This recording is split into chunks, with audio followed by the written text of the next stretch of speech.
നാളെ MLA ആയി, പുതുപ്പള്ളിയുടെ MLA ആയി സത്യപ്രതിജ്ഞ ചെയ്യുന്ന ദിവസമാണ്. ഞാൻ ഇത്ര ദിവസം തിരുവനന്തപുരത്തായിരുന്നു. അപ്പം ഞാൻ എൻ്റെ പിതാവിൻ്റെ കല്ലറയിൽ വന്ന് അനുഗ്രഹം വാങ്ങിക്കാൻ വന്നതാണ്. അപ്പോൾ ഞാൻ തിരിച്ചു പോകുന്ന വഴിക്ക് ഒരു യാത്ര ആയി അത് മാറ്റി എന്ന് ഞാൻ കണ്ടു. ഒരു കാരണവശാലും അത് അംഗീകരിക്കുന്ന പ്രശ്നമില്ല, ഒരു കാരണവശാലും അംഗീകരിക്കാൻ സാധിക്കത്തില്ല. ഒരു അനൗൺസ്മെന്റ് ഉണ്ടാവാൻ പാടില്ല. ആരെങ്കിലും, ഞാൻ 1-2 ഫ്ലെക്സ് എവിടെയോ ഇരിക്കുന്നത് കണ്ടു വാട്സപ്പിലൊക്കെ. ഒരു കാരണവശാലും അത് പറ്റത്തില്ല. എല്ലാ ഫ്ലെക്സുകളും മാറ്റണം. ഇത് ഒരു തെറ്റിദ്ധരിക്കപ്പെടാൻ സാധ്യതയുണ്ട്. എനിക്ക് എൻ്റെ സഹോദരങ്ങളോട്, എന്നെ സ്നേഹിക്കുന്നവരോട് എനിക്ക് പറയാനുള്ളത്, നിങ്ങൾ ഒരിക്കലും ചെയ്യരുത്. കഴിഞ്ഞ 4 ദിവസം ഞാൻ അനുഭവിച്ചതിൻ്റെ ഏറ്റവും പാരമ്യത്തിലെത്തിയിരിക്കുകയാണ്. ഇത് അടുത്ത ലെവലിലേക്ക് നിങ്ങൾ കൊണ്ടുവരുന്നത്. എൻ്റെ പാർട്ടിയെ ഞാൻ ജീവന് തുല്യം സ്നേഹിക്കുന്ന ആളാണ്. 26 വർഷം ഞാൻ ഈ പാർട്ടിക്ക് വേണ്ടി പ്രവർത്തിച്ച, 23 വർഷം ഒരു സ്ഥാനം വഹിക്കാതെ പ്രവർത്തിച്ച ഒരാളാണ്. എനിക്ക് കിട്ടാവുന്ന ഏറ്റവും വലിയ അപമാനമാണ് എനിക്ക് തന്നിരിക്കുന്നത്, എൻ്റെ പേര് മന്ത്രിസ്ഥാനത്തിലേക്ക് വലിച്ചടിച്ച്. ഇനി നിങ്ങൾ എന്നെ അടുത്ത ലെവലിലേക്ക് കൊണ്ടുപോയി ഞാൻ പാർട്ടി വിരുദ്ധനാക്കി മാറ്റുന്നത് നിങ്ങൾ ചെയ്യരുത്. എനിക്ക് നിങ്ങളോട് അഭ്യർത്ഥിക്കാനാണ്, എൻ്റെ സഹോദരങ്ങളോടാണ്. നിങ്ങൾ തെറ്റിദ്ധരിക്കരുത്. എനിക്ക് നിങ്ങളോടാണ് പറയാനുള്ളത്. ഒരു കാരണവശാലും എൻ്റെ പാർട്ടിക്കെതിരായി ഞാൻ ജീവിതത്തിൽ ഞാൻ ചിന്തിച്ചിട്ടില്ല. എൻ്റെ ജീവിതം കൊണ്ടാണ് ഞാൻ ഈ പാർട്ടിയെ ഞാൻ സേവനം നടത്തിയിട്ടുള്ളത്. അത് എൻ്റെ പിതാവാണെങ്കിൽ ഞാൻ അങ്ങനെയാണ് അദ്ദേഹത്തെ കേൾക്കരുള്ളത്. പക്ഷേ ഒരു നിർഭാഗ്യവാനായ മകനാണ് ഞാൻ. സ്വന്തം അപ്പനെ കൊല്ലാൻ ശ്രമിച്ചു എന്ന് കേട്ട ഒരു മകനാണ്. അങ്ങനെയുള്ള കേൾവിക്ക് നിങ്ങൾ ഇട കൊടുക്കരുത് എന്ന് ഞാൻ അഭ്യർത്ഥിക്കുകയാണ്. അതുകൊണ്ട് ഈ യാത്ര ഒരു ശക്തി പ്രകടനമല്ല, ഒരു വെല്ലുവിളിയല്ല. നിങ്ങളത്, ഞാൻ ഇവിടുന്ന് പോകുമ്പോൾ ഞാൻ അനൗൺസ്മെൻറ്റ് പാടില്ല. എനിക്ക് ഒരു കാരണവശാലും ഒരു പബ്ലിസിറ്റി പാടില്ല. നിങ്ങൾ ഇങ്ങനെ കൂടെ നിൽക്കുന്ന വല്ലതും ആണെങ്കിൽ ഞാൻ വണ്ടിയിൽ നിന്ന് പുറത്തിറങ്ങത്തില്ല, വേണേൽ കൈ തന്നു പോകാം എന്ന് മാത്രം. അത് മാത്രമേ സാധിക്കത്തുള്ളൂ. നിങ്ങൾ ഈ അവസരത്തിൽ ഒരു തരത്തിലൊരു വെല്ലുവിളിയാണെന്ന് വിചാരിക്കരുത്.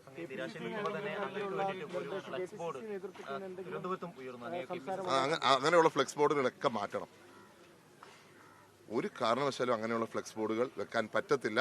അത് വെച്ചവർ മാറ്റുക, അല്ലെങ്കിൽ അതിന് ഉത്തരവാദിത്തപ്പെട്ടവർ ആ നടപടി എടുത്തേ പറ്റത്തുള്ളൂ.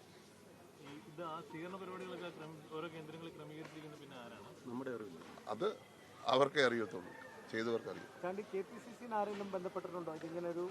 എന്നെ ആരും ഒന്നും പറഞ്ഞു, എന്നെ ആരും ബന്ധപ്പെട്ടു. ഇന്നലെ ഇത്തരത്തിലൊരു ഫ്ലെക്സ് ഒരു വാട്സപ്പിലല്ല ഒരു പോസ്റ്റർ പ്രചരിക്കുകയായിരുന്നു. ചാണ്ടി ഉമ്മൻ യാത്ര നടത്തുന്നു, തിരുവനന്തപുരത്തേക്ക് പോകുന്നു. അതിപ്പം ഞാൻ ഇവിടുന്ന് വരുന്നവർ അറിയാലോ, ഞാനിവിടെ വരുന്ന അറിയാലോ. ഇന്ന് ഞാൻ വൈകിട്ട് വന്ന് എനിക്ക് പോകേണ്ടത് അറിയാലോ. അതെന്റെ സഹപ്രവർത്തകർക്ക് എന്തായാലും അറിയാം. പുതുപ്പള്ളിയിൽ എത്ര ഭൂരിപക്ഷത്തിൽ വിജയിച്ച് ചാണ്ടി മന്ത്രിയായി കാണണമെന്ന് പുതുപ്പള്ളിക്കാർക്കും ഒരുപാട് ആളുകൾക്കും ആഗ്രഹമുണ്ടായിരുന്നു. അതൊക്കെ പലരും നേരിട്ട് വന്ന് പറയുകയും ചെയ്തിട്ടുണ്ട്. അങ്ങനെയുള്ളവരുടെ ഒരു കൂട്ടം ആണോ ഇപ്പോൾ വരുന്നത്?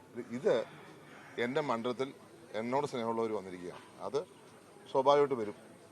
കാരണം ഇന്ന് ഞാൻ സത്യപ്രതിജ്ഞ ചെയ്യാൻ പോകുന്ന ദിവസമാണ്. അതിന് വരുന്നതിന് ഒരു തെറ്റും ഞാൻ കാണുന്നില്ല.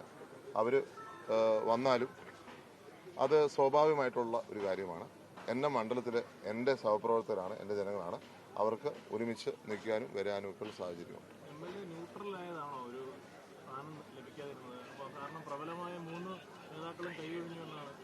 ഞാൻ ജീവിതത്തിൻ്റെ തുടക്കം മുതൽ ഇന്ന് വരെ ഒരു കോൺഗ്രസ്സുകാരനായിരുന്നു. നിങ്ങൾക്കറിയാം, എൻ്റെ പിതാവ് മുഖ്യമന്ത്രി ആയിരുന്നപ്പോഴും എൻ്റെ നിലപാട് കോൺഗ്രസിനോടൊപ്പമായിരുന്നു. എൻ്റെ നിലപാട് രാഹുൽ ഗാന്ധിയോടൊപ്പമാണ്. രാഹുൽ ഗാന്ധിയോടൊപ്പം 4000 കിലോമീറ്റർ ഈ രാജ്യത്തിന്റെ ഐക്യത്തിന് ഒരുമിക്ക് വേണ്ടി ഞാൻ യാത്ര ചെയ്ത വ്യക്തിയാണ്. ഞാൻ ഏതെങ്കിലും ഒരു ഗ്രൂപ്പ് യോഗത്തിൽ പങ്കെടുത്തിട്ടില്ല ഇതുവരെ. എന്റെ പിതാവ് ഉള്ളപ്പോൾ പോലും ഒരു ഗ്രൂപ്പ് യോഗത്തിൽ പങ്കെടുക്കാത്ത ഒരാളാണ് ഞാൻ.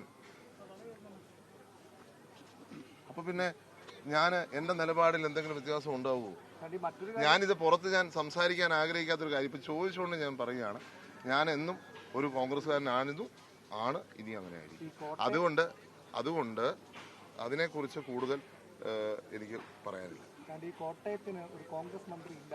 പ്രത്യേകിച്ചും ഈ താങ്കളും തിരുവഞ്ചൂർ രാധാകൃഷ്ണനും ഈ പറഞ്ഞ പോലെ ഒരു ന്യൂട്രൽ നിലപാട് സ്വീകരിച്ചുകൊണ്ടാണ് മന്ത്രിസ്ഥാനത്തേക്ക് വരാതിരുന്നത് എന്ന് പറയുന്നുണ്ട്. ആദ്യമായിട്ടാണ് കോട്ടയത്ത് ഒരു മന്ത്രി ഇല്ലാത്ത ഒരു. അദ്ദേഹം സ്പീക്കറല്ലേ? തിരുവഞ്ചൂർ സാറ് തന്നെ പറഞ്ഞിട്ടുണ്ടല്ലോ, ഒറ്റയാളേ ഉള്ളൂ സ്പീക്കർ, മുഖ്യമന്ത്രിയെ കൂട്ട് തന്നെ. അതും ഒറ്റയാളേ ഉള്ളൂ. മുഖ്യമന്ത്രി കഴിഞ്ഞാൽ ഗവർണർ, മുഖ്യമന്ത്രി, സ്പീക്കർ, ഇതാണ് പ്രോട്ടോകോൾ. ഇപ്പൊ കേരളത്തിലെ ഏക സ്പീക്കർ അല്ലെങ്കിൽ സിംഗിൾ മാൻ, അതിൽപ്പൊരു അംഗീകാരം കോട്ടയത്തിന് കൊടുക്കാൻ പറ്റുമോ? പക്ഷേ ഇപ്പൊ മറ്റുള്ള സാഹചര്യം എന്താണെന്ന് എനിക്കറിയാം. നിങ്ങൾ മുഖ്യമന്ത്രിയുടെ ചില എന്താ പറയുക ഡിസ്ക്രിഷൻസ് ഉണ്ട്, അദ്ദേഹത്തിന്റെ പുറത്ത് പ്രഷേഴ്സ് ഉണ്ട്, അതുപോലെ പാർട്ടി നേതൃത്വത്തിന് പ്രഷറുണ്ട്. അത് എന്താണെന്നുള്ളത് അവർക്കറിയാം. അവർ കറക്റ്റ് ഡിസിഷൻ എടുത്തിരിക്കുന്നത്. ഇപ്പോൾ ഒരു മന്ത്രിയാണെങ്കിൽ ഉണ്ടല്ലോ, UDF മന്ത്രി ഉണ്ടല്ലോ, അത് എങ്ങനെ മറക്കാൻ പറ്റും? ഒരു മന്ത്രി ഇല്ലാന്ന് അങ്ങനെ പറയാം. UDF മന്ത്രിയുണ്ട്. ഞങ്ങൾ ഒറ്റ ടീമായിട്ട് പ്രവർത്തിക്കുന്നവരാ. അപ്പൊ അതായാലും കുഴപ്പമില്ല. ഒരു തെറ്റിദ്ധാരണ ഒഴിവാക്കാൻ വേണ്ടി ചോദിക്കുന്നതാണ്. ഈ മുമ്പേ പറഞ്ഞ ഈ മന്ത്രിസ്ഥാനം കിട്ടുമെന്ന് പറഞ്ഞ് അപമാനിച്ചു എന്ന് പറയുന്നത് അപമാനിച്ചത് മാധ്യമങ്ങളാ. അപമാനിച്ചത് മാധ്യമങ്ങളാ, പറയാതിരിക്കാൻ വയ്യ. കാരണം നിങ്ങള് ഇപ്പൊ വീണ്ടും തെറ്റിദ്ധാരണ വരുമെന്ന് വെച്ചാൽ അത് കറക്റ്റാ, പറഞ്ഞ കാര്യം കറക്റ്റാ. നിങ്ങൾ എങ്ങനെ ഈ വാർത്ത കൊടുത്തോണ്ടിരുന്നത്? അതാ പറഞ്ഞേ, ഇവിടെ എനിക്ക് നിൽക്കാത്ത പ്രവാഹമാണ് എന്തിന്റെ അഭിനന്ദനത്തിന്. നിങ്ങളുടെ അവസ്ഥ ഒന്ന് ആലോചിച്ചേ. നിങ്ങൾക്ക് ഇതേ സാഹചര്യമാണെങ്കിൽ നിങ്ങൾ എങ്ങനെ പ്രതികരിക്കും? നന്ദി സ്വീകരിക്കണോ, നന്ദി തള്ളണോ? അതുകൊണ്ട് ഇനിയെങ്കിലും മാധ്യമങ്ങൾ ചെറിയൊരു, നിങ്ങൾ എന്നോട് സ്നേഹം കൊണ്ടായിരിക്കാം കേട്ടോ. നിങ്ങൾ കുറ്റം പറഞ്ഞല്ല കേട്ടോ. നിങ്ങളെ കുറ്റം പറയത്തേ ഇല്ല. നിങ്ങൾക്ക് ഞാൻ പറയും, ജനങ്ങൾക്കുള്ള പ്രതീക്ഷ നിങ്ങൾ പ്രതിഫലിപ്പിച്ചത് ജനങ്ങൾക്കുള്ള പ്രതീക്ഷയാണെന്ന് ഞാൻ പറയും. ആ പ്രതീക്ഷ മാത്രമേ നിങ്ങൾക്കും ഉണ്ടായിരുന്നുള്ളൂ. അത് സ്വാഭാവികമായിട്ടുള്ളൊരു നീതി എന്ന നിലയിൽ ജനങ്ങളുടെ പ്രതീക്ഷ കാര്യം നിങ്ങൾ പ്രതിഫലിപ്പിച്ചത് ഞാൻ കരുതുള്ളൂ. അല്ലാതെ അപ്പൊ കറക്റ്റ് ലിസ്റ്റ് വന്നപ്പം എപ്പോഴും ഈ മാധ്യമ പരിലാളനയിൽ ജീവിച്ച ഒരാളാണെന്ന് എതിരാളികൾ എപ്പോഴും വിമർശിക്കുന്നുണ്ട്. അപ്പോഴും മാധ്യമ പരിലാളന കിട്ടിയ ആളാണോ? നിങ്ങൾ തന്നെ സ്വയം ആലോചിച്ച് നോക്കൂ. മാധ്യമ പരിലാളന കിട്ടിയിട്ടുള്ള വ്യക്തിയാണോ എന്ന് നിങ്ങൾ ആലോചിച്ച്, ഞാനതിന് കമന്റ് ചെയ്യുന്നില്ല. അല്ലെങ്കിൽ നിങ്ങളൊന്ന് സ്വയം വിലയിരുത്തി നടത്തിയാൽ മതി. മുൻപത്തെ കാലങ്ങളിൽ ഞാൻ നടത്തുന്ന പ്രസ്താവനകൾ എങ്ങനെ വളച്ചൊടിക്കപ്പെട്ടു എന്നുള്ളത്.